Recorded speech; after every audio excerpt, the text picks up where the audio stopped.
En nombre del Padre, del Hijo y del Espíritu Santo. Amén. Amados hermanos, en nuestro Señor Jesucristo nos encontramos en el segundo domingo de Adviento. Y en el Evangelio de hoy, tomado de San Mateo, vemos cómo San Juan Bautista, encarcelado, manda a dos discípulos a preguntar si era el que debía de venir. Y nuestro Señor contesta: los cojos andan, los ciegos ven, los muertos resucitan, es predicado el Evangelio a los pobres. Todas esas cosas anunciadas en el Antiguo Testamento como identificación del Mesías que esperaban.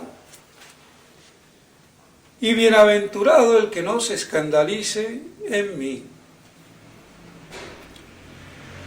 ¿Por qué San Juan manda a preguntar si él sabía perfectamente quién era? Si no lo sabía él,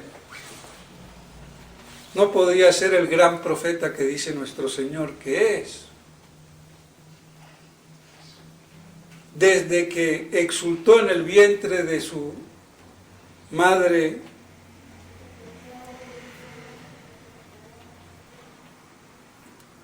pudo saber que era justamente cuando la Virgen va a visitar a su prima Santa Isabel. El niño exultó de gozo ante la presencia del Verbo encarnado. Lo conoció, si no, no hubiera exultado. Claro que como pudo ser, por milagro o lo que fuera, se le despertó el entendimiento y exultó. También por milagro y lo que fuera, fue santificado en el vientre. Tuvo una iluminación y por eso nació sin pecado original, concebido en pecado, pero nació sin pecado. Y que esto lo recuerden para lo que he dicho del limbo. La iluminación de un bebé en gestación de 6 meses. Bueno, lo digo para que lo recuerden. Pues bien, entonces sabía perfectamente desde los 6 meses. ¿Quién sabe a los 6 meses que Cristo se encarnó? Entonces, después, yo no soy digno de desatar la correa de sus sandalias. Este es el Cordero de Dios. Entonces, ¿por qué lo manda? Simplemente para que se desteten, y lo digo medio irreverentemente, los tontunos discípulos, que a veces son muy lambones del maestro,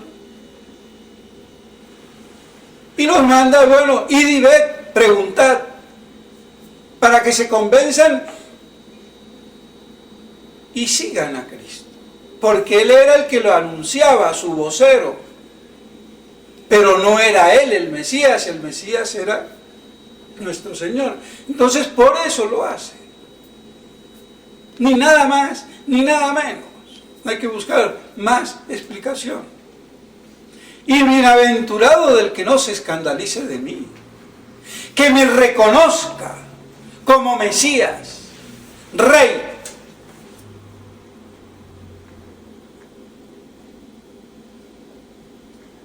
Porque ese fue el gran escándalo que terminó en la crucifixión.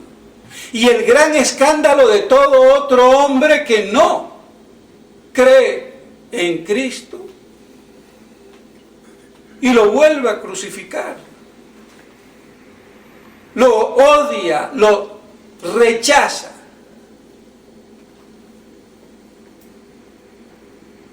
Así de claro. Y nuestro Señor dice: ¿qué salisteis a ver? ¿Un tilingue, un afeminado con vestidos finos, esos están en palacetes, en casas de reyes. No es ninguna veleta, caña que lleva el viento. Un hombre consolidado, curtido en el desierto. Se acabó la bobería, la beatería tontuna. Ahí es donde está la verdadera devoción, curtido en el desierto. Pues bien, entonces os digo más, es más que un profeta. Profeta es el vocero, el que habla por otro, dicen ahora. Claro que habla por otro, pero la significación esencial no es esa. Yo puedo hablar por otro y no ser profeta.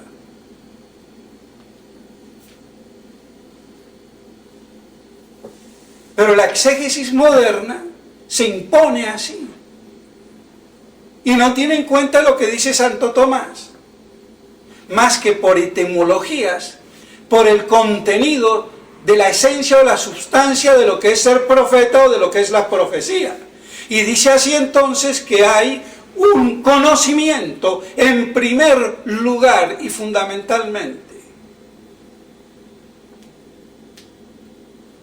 Procul fans, es decir, lo oculto, lo lejano, que está a la distancia, pero más en ese sentido de misterio oculto, que se hace manifiesto, epifanía, fans, se manifiesta a través del profeta. Y secundariamente una locución, porrof fantus. Entonces también, de lejos, en lugar distante, remoto, desconocido, que se habla de ello, se profiere, vociferador. Y vemos que ahí están en estas dos cosas lo que los modernos dicen que es el que habla en nombre de otro. Es que está incluido en lo que dice Santo Tomás. Pero Santo Tomás se va al concepto de profecía y no tanto a la etimología de dónde proviene la palabrita. Y así el famoso padre da Silva, que hablé el domingo pasado, digo, Santo Tomás se equivocó cuando definió la profecía. ¡Cállate! Otra vez estate quieto, que tu sánscrito, hebreo, latín y cochinchín de nada te sirve. Listo. ¿Qué vamos a hacer? Pues bien, y era un hombre muy sabio, muy piadoso, muy espiritual.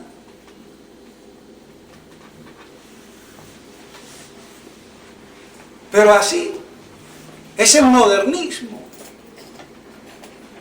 ¿Cuánta literatura no han hecho de la exégesis? Y lingüística, y chichalística. ¿Y en qué quedan?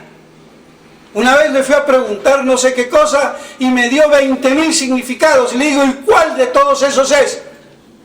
No me supo decir, no fue capaz. Porque el modernista no define nada. Ni su propia idiotez erudita. Porque se puede ser un imbécil erudito.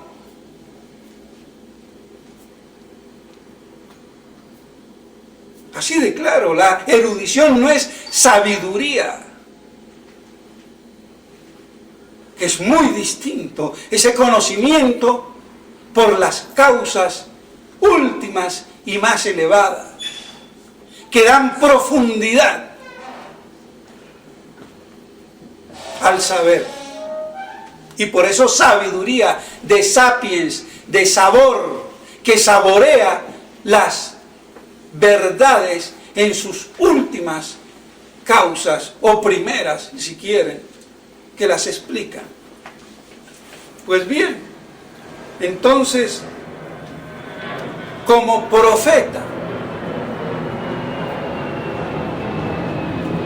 es mayor que los demás. ¿Por qué? Porque los anteriores hablaban de lo futuro. El Mesías que va a venir. Este habla en presente. Este es. Y tanto es así que manda a sus discípulos. ¿Está claro? Entonces habla en presente. Y además el famoso problema de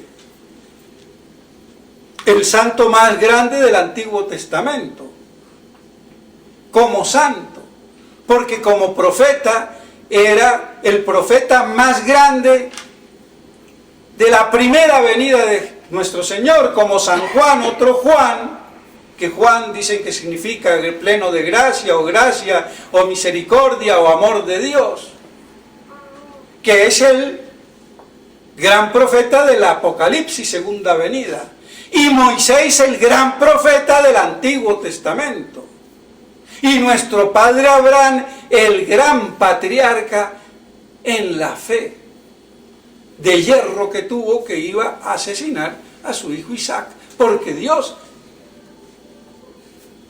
dueño de la vida y de la muerte, así se lo pedía, y eso que le había prometido una gran descendencia, y la iba a matar. Y ahí fue cuando... Pues bien, entonces quedan así bien equilibradas las cosas, pero el menor del Nuevo Testamento es más grande, dice en otro lugar, las Escrituras. Porque tenemos a San José, por si acaso lo tenemos olvidado. Pues bien, entonces vemos así como nuestro Señor alaba a San Juan Bautista: y beato el que no se escandalice en mí. Y no puedo dejar pasar la epístola apocalíptica, una y mil veces más. Beato el que no se escandalice en mí. Y la epístola es apocalíptica. Después de decir que seamos condescendientes con nuestro prójimo,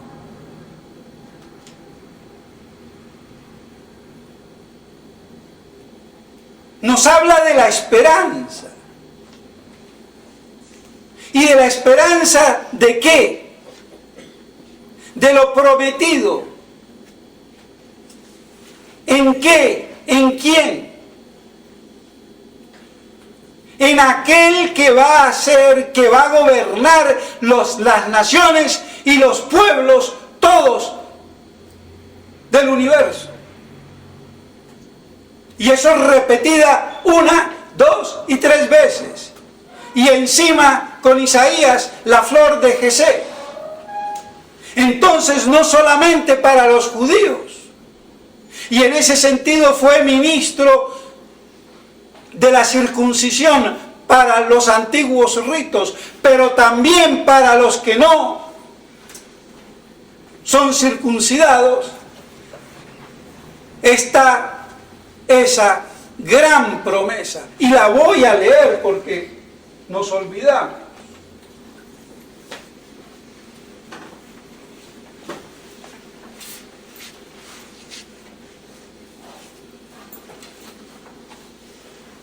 Todas las cosas han sido escritas para nuestra enseñanza,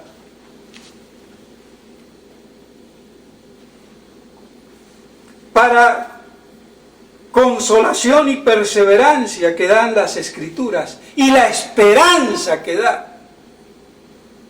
Claro, me sale una monja bigotudo o un exégeta medio monjuno, y la esperanza, sí, allá en el cielo, sí. Pues no, porque nos dice, mas también los gentiles deben de glorificar a Dios por su misericordia, según está escrito. Por esto te alabaré, Señor, entre las naciones, y cantaré tu nombre. Cosa que, ¿cuántos no repiten? Que el nombre en el Antiguo Testamento de Dios estaba prohibido pronunciar. Esa fue una rabinada, o si se quiere, o como quieran decirle, imposición de los rabinos, de los leguleyos. Prohibido el nombre de Dios. Pero si todos los salmos alaban a Dios.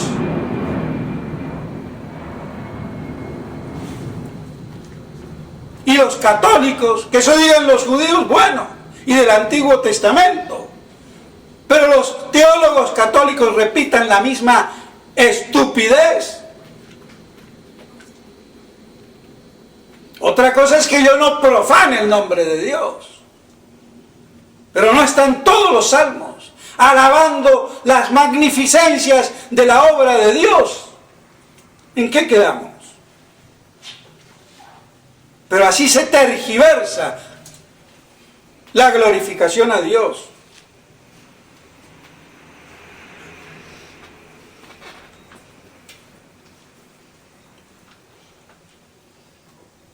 Ya me perdí por dónde iba. Bueno, mas también los gentiles deben glorificar a Dios por sus misericordias, según está escrito. Por esto alabaré al Señor entre las naciones y cantaré a tu nombre. Ahí me había quedado. Y en otro lugar, alegraos gentiles con su pueblo. Y otra vez, alabad al Señor todas las gentes y ensalzadle todos los pueblos. Y así mismo, por si no hemos entendido Isaías, brotará el vástago de Jesé, y el que se levanta para gobernar las naciones, gobernar, reino, sobre todas las naciones, no solamente de los judíos, que de hecho ese es el título que tiene en el INRI, Jesu Nazarenu Rex Judeorum. No era rey de ningún marciano ni de ningún lunático, de los judíos. ¿Y dónde están los judíos? ¿En el cielo? ¿En la tierra? A ver si nos entra en la cabeza podrida que tenemos por tanta basofia de exégesis a medias.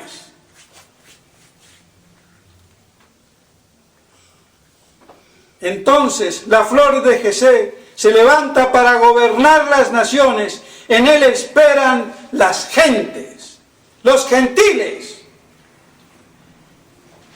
El Dios de la esperanza os colme de gozo y de paz en creer, para que abundéis en la esperanza.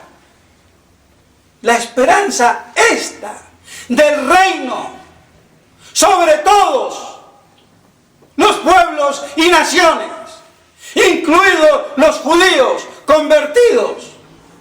Y así entonces se reúna un solo rebaño bajo un solo pastor, la bienaventurada esperanza. Esa es la esperanza de la que nos están hablando aquí las Escrituras en concreto y en directo.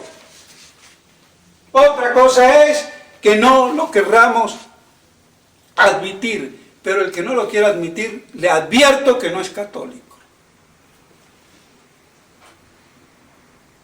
Así de claro.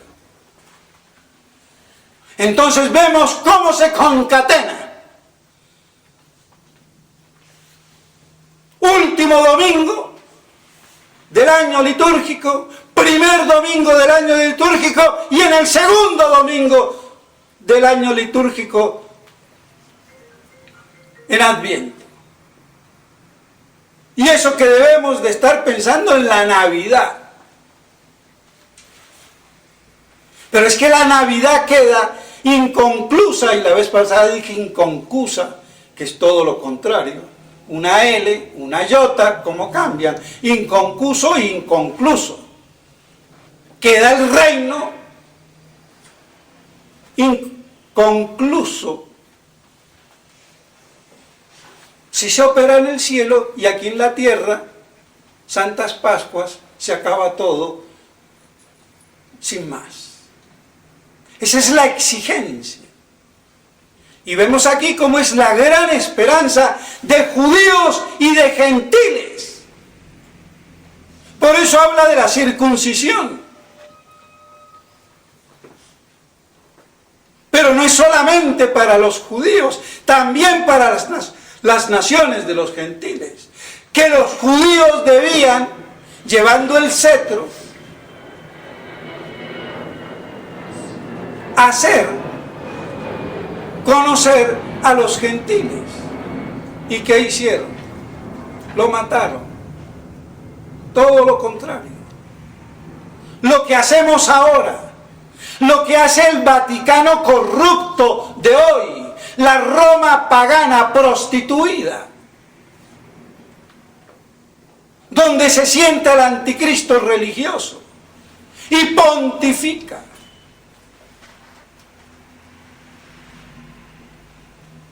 Como nos advirtió Nuestra Señora en la Salet. Entonces vemos una vez más cuán importante es el tema del reino, más allá de términos como milenarismo. Ahora que venga una exégesis patrística, como ya lo he dicho, de la primitiva iglesia en sus primeros 4 o 5 siglos, pues aleluya. Pero lo que está en juego es el reino. Y a raíz de eso es que se operarán las otras cosas que defienden los milenaristas patrísticos. Como el mismo padre Castellani, que no osa y no quiere que le digan que es milenarista. Hace toda la exégesis, pero yo no soy carita pintada. Bueno, pues a mí me importa un rábano. Pero es más que una cuestión exegética, de discusión, si una o dos resurrecciones, si una o dos muertes. Porque todo eso viene justamente para que se produzca en el reino que está por encima de todo. Y así Dios lo quiso. Pero de que es rey, y en esta y sobre esta tierra lo es. Y el padre Castellani aquí se escacha una vez más. Cuando en sus 2 libros, Prédicas Domingueras 1 y Prédicas Domingueras 2, se traga el auten, nunc auten. Y entonces da una explicación buena. Sí, nuestro Señor no dice que su reino no sea sobre esta tierra. Pero si le quedaba más fácil decir, está mal traducido. Se comen el por ahora o más ahora, mi reino no es de aquí. ¿Para qué toma las versiones que hay? Si la misma Vulgata es la que dice nunc autem. Regnum meum non es hic. Y el único que lo pone es Straubinger en lengua vernácula en español. Es que quitan todo lo esencial.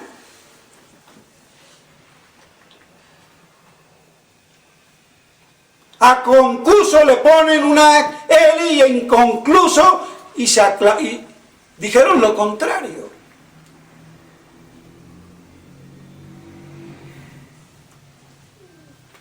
Entonces hay que tener cuidado. Pero esto es entonces una óptica que ha obnubilado,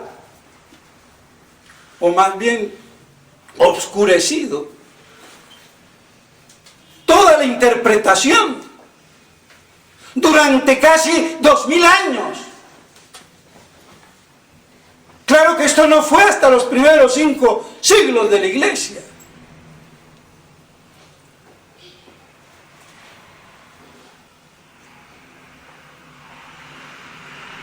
Entonces, ¿qué queremos defender?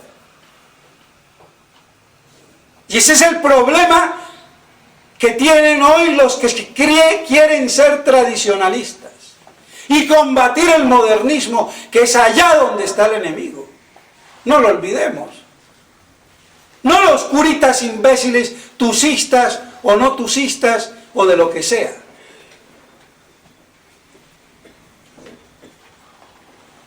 Ahí está el enemigo, en Roma, en el Vaticano, jerárquicamente instituido y prostituido y usurpando. Y por eso Nuestra Señora en la Salet, Roma perderá la fe y será la sede del anticristo, después de decir que los monasterios y todas las órdenes serían cloacas, como lo que vemos ahora. Pues bien, entonces, que esto nos ayude, porque no podemos defender la verdadera misa, el verdadero culto y enfrentar al modernismo si negamos el reino de Cristo en esta y sobre esta tierra. Así de claro.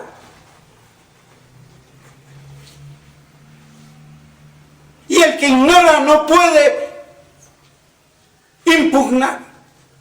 El que impugna en su ignorancia ya es pecaminosa, porque es una ignorancia querida, supina. No querer saber para pecar mejor, o para hacer mejor lo que se me dé la gana, como hoy en día.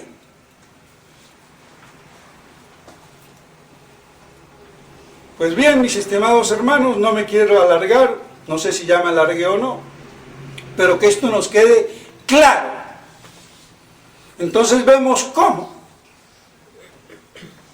y por qué nuestro Señor dice: bienaventurado el que no se escandalice de mí. Pero es que se escandalizan. Ricosa, Williamson, la Fraternité, Monseñor Monseñor de Galarreta, Monseñor Felé, Monseñor Tissier, el padre ahora Monseñor Ford, los Sambor, los Donald, los Pivaruna, Morelo.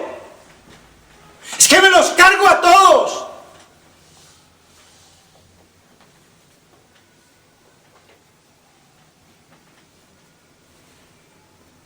Y quieren defender la tradición y la sacrosanta misa.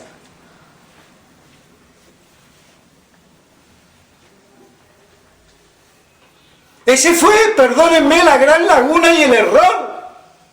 Cuando Monseñor Lefebvre no identificó la crisis apocalíptica, ni él ni de Castromayer, ni aún el padre Membiel, perdónenme. Y gracias a ellos le debemos lo que somos. Pero yo no voy a heredar las estupideces de mi padre. Así de claro.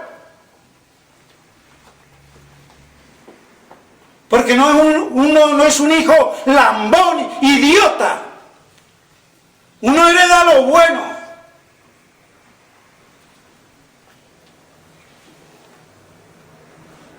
Pero después se dio cuenta y habló en una carta de Cuaresma, y habló que posiblemente podíamos estar en los tiempos de la gran iniquidad apocalíptica, pero no lo reafirmó, no lo subrayó, y eso no se grabó en sus supuestos imbéciles de discípulos, comenzando por Smithberger, para no decir Miss Berger.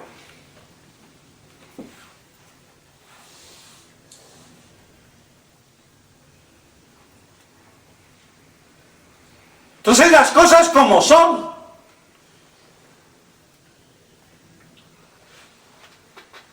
Por eso está esta tremenda claudicación dentro de la tradición también. Justo castigo de Dios. Pues bien, entonces, mis estimados hermanos, que tomemos la importancia de lo que se ha dejado de predicar. Pero ahora ya es evidente. Y punto. Pues bien, dicho esto, que todo nos sirva entonces para glorificar a Dios. Y que las Escrituras sean para nuestro bien y nuestra consolación y gozo en la esperanza de esa flor de Jesé que va a dominar y gobernar todas las naciones, pero no como un emperador Napoleón francesito o corso o lo que fuera, ni un Alejandro Magno. Porque de toda gran verdad siempre hay la corrupción de lo óptimo da lo pésimo. Entonces, que esto nos ayude y así festejemos bien preparándonos la Navidad y recordando entonces su connotación profético-apocalíptica de esa gran y bienaventurada esperanza de Cristo Rey, volviendo con todo el divino poder de su gloria y majestad. En nombre del Padre, del Hijo y del Espíritu Santo. Amén.